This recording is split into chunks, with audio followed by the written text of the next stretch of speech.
آپ کی اقلیات ہیں ان کے حقوق، اور بخاری میں بھی وہی روایت ہے حضرت عمر رضی اللہ تعالیٰ عنہ انہوں نے کہا وَأُوصِيهِ بِذِمَّةِ اللَّهِ وَذِمَّةِ رَسُولِهِ صلی اللہ علیہ وسلم، میں تمہیں وصیت کرتا ہوں کہ میرے بعد جو بھی خلیفہ آئے گا میں سب لوگوں کو یہ وصیت کر رہا ہوں، اللہ کا ذمہ اور رسول اللہ کا ذمہ، جو اللہ کا حکم ہے جو رسول اللہ کا حکم ہے آپ اس کے مطابق ہی یہ سارے کے سارے آپ کے پاس جو ذمہ اور اہل کتاب رہ رہے ہیں، آپ کی حکومت میں جو غیر مسلم بستے ہیں، آپ نے اللہ اور اس کے رسول کی دی ہوئی جو ان کو حقوق ہیں آپ نے ان کا خیال رکھنا ہے، اَن يُوَفَّى لَهُم بِعَهْدِهِمْ، ان کے حقوق ان کو دے دیا جائیں، وَأَن يُقَاتَلَ مِن وَرَائِهِمْ، اور اگر آپ کے زیر نبی زیر سایہ زیر تسلط وہ رہ رہے ہیں اور ان کے ساتھ کوئی زیادتی کرتا ہے تو آپ ان کا دفاع نہیں کریں گے، وَلَا يُكَلَّفُ إِلَّا طَاقَتَهُمْ،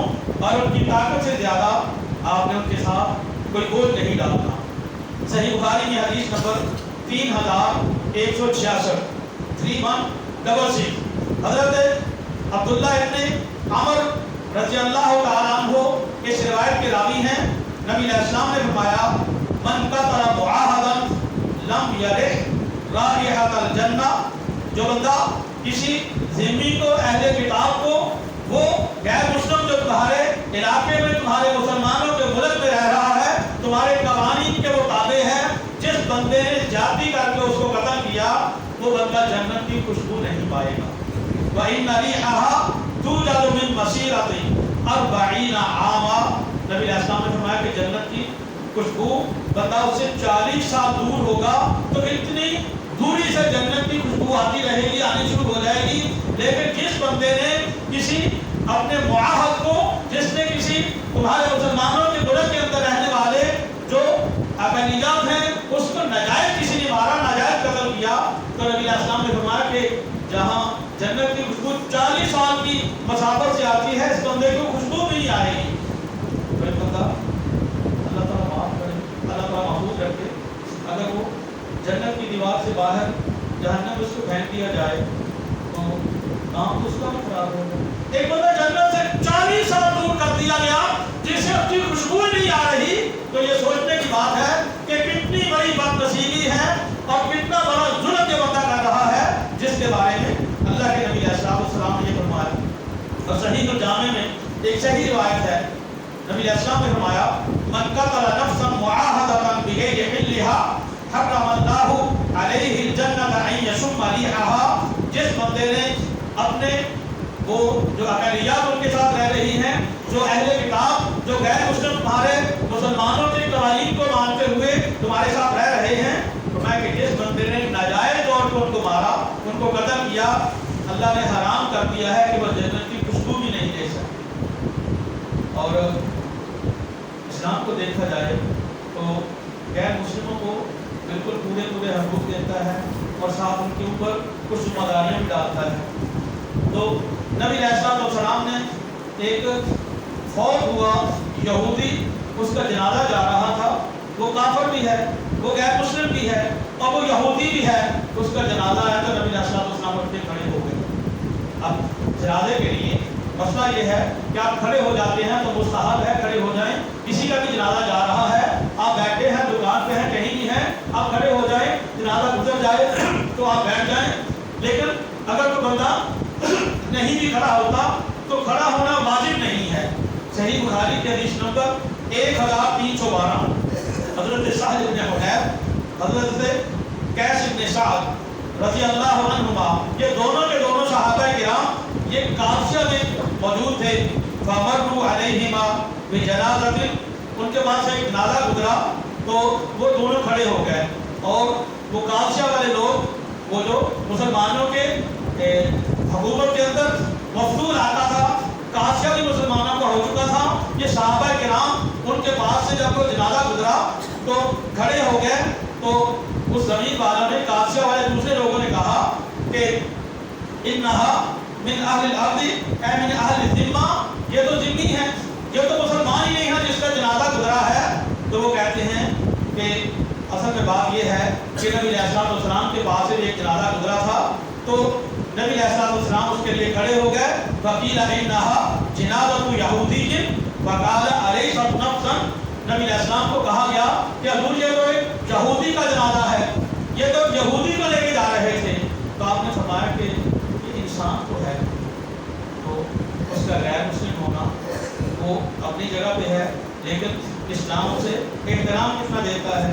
صحیح بخاری کی حدیث نمبر 1365 میں حضرت انس بن مالک رضی اللہ تعالیٰ عنہ بیان کرتے ہیں کہ یہودی بچہ وہ نبی علیہ السلام کی خدمت کیا کرتا تھا. وہ بیمار ہو گیا تو نبی علیہ السلام اس یہودی بچے کی بیمارداری کے لیے, بیمار کرسی کے لیے چلے گئے. جب وہ نبی علیہ السلام اس کے پاس پہنچے, نبی علیہ السلام اس کے ساتھ کی طرف کھڑے ہو گئے, اسے کچھ دین کی دعوت دے رہے ہیں. تو یہودی بچہ اپنے باپ کی طرف دیکھتا ہے کہ ایک طرف نبی علیہ السلام ہے, یہ مسلمانوں کے نبی ہیں, ہم تو اسلام پہ نہیں ہیں. وہ اپنے باپ کی طرف دیکھتا ہے. جب اس بچے نے اپنے باپ کو دیکھا تو باپ کہتا ہے اطیع ابا القاسم, ابو القاسم صلی اللہ علیہ وسلم جو اللہ کے نبی جو تمہیں کہتے ہیں تو ان کی بات کو تسلیم کر دو. باپ کی طرف سے اتنا اشارہ ہوا, وہ بچہ مسلمان ہو گیا. تو یہاں سے پتہ چلا کہ اللہ کے نبی علیہ السلام وہ تو مرے ہوئے یہودی کے جنازے کے لیے کھڑے ہو جاتے تھے. ایک بیمار یہودی بچہ جب وہ بیمار ہے تو نبی علیہ السلام اس کی بیمار کرسی کے لیے چلے گئے. جب نبی علیہ السلام نے یہ دیکھا کہ بچہ مسلمان ہو گیا ہے تو نبی علیہ السلام فرماتے الحمدللہ الذی انقذہ اللہ من النار. اللہ کا شکر ہے کہ جس نے اس بچے کو جہنم سے بچا لیا. حضرت اسماء بنت ابی بکر رضی اللہ عنہا یہ حضرت ابو بکر صدیق رضی اللہ عنہ کی بیٹی ہیں اور یہ مدینہ میں ہیں. صحیح بخاری کی حدیث نمبر 2620 ہے. وہ کہتی ہیں کہ ہم مدینہ میں تھے, پیچھے سے میری والدہ جو کہ مشرکہ تھی, جو کہ اسلام پر نہیں تھی, وہ میرے پاس آئی. اب وہ والدہ غیر مسلم ہے, میرے پاس آئی تو میں نے نبی علیہ السلام سے پوچھا کہ حضور میری والدہ آئی ہے, اسلام پر نہیں ہے, کیا میں اس کے ساتھ نیکی کر سکتی ہوں؟ تو نبی علیہ السلام نے فرمایا کہ سیلی امہ کی اپنی والدہ کے ساتھ تم نیکی کرو, اگرچہ غیر مسلم ہی والدہ ہے, غیر مسلم ہی والدین ہیں, تو اسلام کہتا ہے کہ ان کے ساتھ بھی اچھا سلوک کرنا ہے. سورہ لقمان کی آیت نمبر 15 میں اللہ تعالیٰ نے فرمایا وَإِن جَاهَدَاكَ عَلَىٰ أَن تُشْرِكَ بِي مَا لَيْسَ لَكَ بِهِ عِلْمٌ فَلَا تُطِعْهُمَا. اگر تیرے والدین کافر ہیں, مشرک ہیں, اگر تیرے والدین تجھے یہ کہتے ہیں کہ تو اللہ کے ساتھ شرک کر, تو نے ان کی وہ بات نہیں ماننی. وَصَاحِبْهُمَا فِي الدُّنْيَا مَعْرُوفًا, اور دنیا کے اندر تو ان کے ساتھ اچھا سلوک ضرور کر. تو پتہ یہ چلا اسلام تو اقلیات کو بھی حقوق دیتا ہے, غیر مسلموں کو بھی حقوق دیتا ہے, فوت شدگان کو بھی دیتا ہے, زندہ کو بھی دیتا ہے, یہاں تک کہ اگر والدین کسی کے مسلمان نہیں ہیں تو پھر بھی اسلام کہتا ہے کہ ان کے ساتھ آپ نے نیکی رکھنی ہے. اور سورہ الانعام کی آیت نمبر 108 وَلَا تَسُبُّوا الَّذِينَ يَدْعُونَ مِن دُونِ اللَّهِ فَيَسُبُّوا اللَّهَ عَدْوًا بِغَيْرِ عِلْمٍ. اللہ نے تو یہاں تک روک دیا کہ ایک دین پہ آپ ہو, دوسرے دین پہ دوسرے لوگ ہیں, تو جو ان کے الہ ہیں, جن کی وہ پوجا کرتے ہیں, تو ان کو گالی بھی نہ دو, اس لیے کہ تم سچے بھی ہو. وہ جھوٹوں کے خداؤں کو, ان کے الہوں کو تم گالیاں دو گے, وہ تمہارے سچے الہ کو گالیاں دے دیں گے. تو اسلام تو سلامتی کا درجہ دیتا ہے. اسلام تو یہ بھی نہیں کہتا کہ جو ان کا بڑا ہے اس کے خلاف کوئی اس طرح کے کلمات کہیں. تو کسی بھی اہل مذہب کا کوئی بھی بڑا ہے جس کی وہ پوجا کرتے ہیں, جس کو مانتے ہیں, تو اسلام تو اس کو بھی گالی دینے سے روکتا ہے. تو حضرات معاشروں کے اندر امن سکون کیسے ہوتا ہے کہ حقوق بھی دیے جائیں, بار بار کا بھی خیال کیا جائے, دونوں طرف سے اپنی اپنی حدود کے اندر رہیں, تو پھر معاملہ صحیح چلتے ہیں. یہ بندہ اس کی حدود میں داخل ہوگا, جو اس کی حدود میں داخل ہوگا, تو پھر فسادات ہوتے ہیں. اور بنیادی طور پہ دیکھا جائے تو یہ جو انٹرنیشنل لیول پہ ایک مہم چلی ہوئی ہے, کہیں سویڈن میں اللہ کے نبی علیہ السلام کے خاکے بنا دیے جاتے ہیں, کہیں قرآن جلا دیا جاتا ہے, تو یہ غیر مسلموں کا جو ایک ایجنڈا ہے اس کے مظاہرے یہ چلتے چلتے مسلمان علاقوں کے اندر بھی آتے ہیں, کہیں اس طرح کے مظاہرے ہوتے ہیں. تو یہ بنیادی طور پر اگر ساری قومیں اپنے اپنے حدود کے اندر رہیں, اسلام کا وہ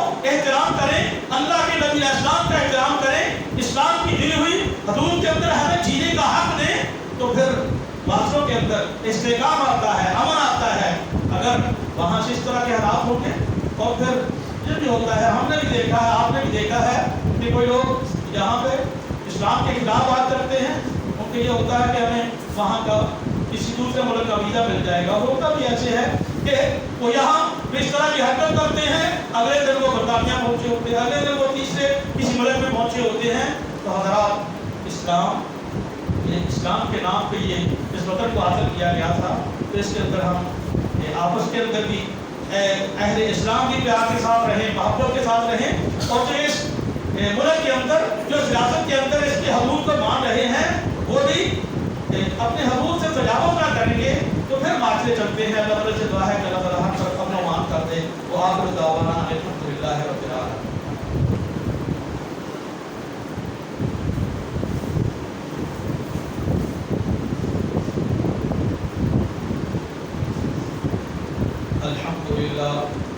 الحمدللہ وسلام علی عبادہ الذین اصطفیٰ۔ اللہم صلی علی محمد وعلی آل محمد کما صلیت علی ابراہیم وعلی آل ابراہیم انک حمید مجید۔ اللہم بارک علی محمد وعلی آل محمد کما بارکت علی ابراہیم وعلی آل ابراہیم انک حمید مجید۔ حضرات، جتنا ہم نے خطبہ سنا ہے، گزارشات کی، اس میں تصویر کا ایک رخ تھا، ایک پہلو تھا۔ تصویر کا دوسرا پہلو یہ ہے، ارواء الغلیل میں شیخ البانی رحمۃ اللہ علیہ نے ایک روایت نقل کی، حدیث کی دوسری کتابوں میں بھی موجود ہے، اور شیخ البانی رحمۃ اللہ علیہ نے فرمایا کہ یہ اس روایت کی سند صحیح علی شرط الشیخین، جیسے بخاری کی شرطیں ہیں، جیسے مسلم کی شرطیں ہیں، یہ حدیث کو اتنی شرطوں کے ساتھ ہی یہ صحیح حدیث ہے۔ تو دو قسم کے واقعات آتے ہیں۔ اس حدیث میں واقعہ ہے ان یہودیۃ کانت تشتم النبی صلی اللہ علیہ وسلم، ایک یہودی عورت وہ نبی علیہ السلام کو گالیاں دیا کرتی تھی۔ آ کر ایک مسلمان سے برداشت نہ ہوا، اس نے اس کا گلا پکڑا، اس کا گلا دبا کے اس کو مار دیا۔ یہ اس نبی علیہ السلام کے پاس آیا، فَأَبْرَ عَلَى رسول اللہ صلی اللہ علیہ وسلم دماہا، نبی علیہ السلام نے اس کا خون ضائع کر دیا، فرمایا کہ اس کے خون بہا نہیں دیا جائے گا، اس کے بدلے میں بدلہ نہیں لیا جائے گا، اس لیے کہ اللہ کے نبی علیہ السلام کی گستاخی ہوتی ہے۔ تو یہ اگر غیر مسلم اپنے حقوق مانتے ہیں تو انہیں اپنے فرائض کا بھی خیال ہونا چاہیے، انہیں اپنی ذمہ داریاں بھی ہونا چاہیے۔ اسلام اگر آزادی دیتا ہے تو پھر ان کو بھی کوئی ذمہ داریاں آتی ہیں۔